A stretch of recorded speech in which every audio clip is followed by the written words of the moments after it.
প্রেম। হ্যাঁ, আরজি পড়ছি। আমি চেষ্টা করব। আমি যে মা, আমি চেষ্টা করব তোমাদের মনের ভাবটা জানবার। তোমাদের মনের কষ্টটা যদি বুঝতে পারি, তাহলে বুঝতে পারবে মা তো আমি। আমি এই কষ্টটা বোঝার জন্যই আরজি পড়ছি মহাপ্রকল্প। আগামী 20 এপ্রিল আসানসোলের জন্য আমি 30 জনকে দিলাম।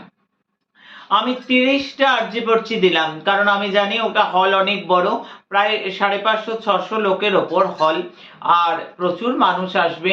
যেহেতু দুর্গাপুরের মানুষ আমায় পায়নি, যেহেতু দুর্গাপুরে দরবার হব হব করে মানুষ আমায় পায়নি, প্রত্যেকটা মানুষ উচ্ছ্বাসে বসে রয়েছে। আগামী 20 এপ্রিল আসানসোলে মহাদিব্য দরবারে 3য় নম্বর প্রকল্প গেল আজকে। আরজি পড়ছি মহাপ্রকল্প। এবার যাদের আরজি পড়ছি হবে, তারা 5টি করে প্রতিকার দেনান্দেন দরবার থেকে পাবে। দেনান্দেন দরবার থেকে 5টি করে প্রতিকার তারা পাবে। মহা আরজি পড়ছি প্রকল্প 20 এপ্রিল মহাদিব্য দরবার। দিব্য দরবারে প্রত্যেকটি প্রকল্প বিনামূল্যে।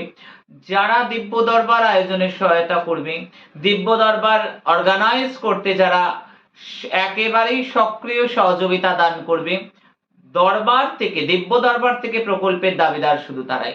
জয় তোমার রূপময়ী ধাম দরবারে যারা আসছে, তারা সমস্ত প্রকল্পের দাবিদার, কিন্তু দিব্য দরবারে তারাই দাবিদার যারা দিব্য দরবার আয়োজনে সহায়তা করে। আগামী 23 মার্চ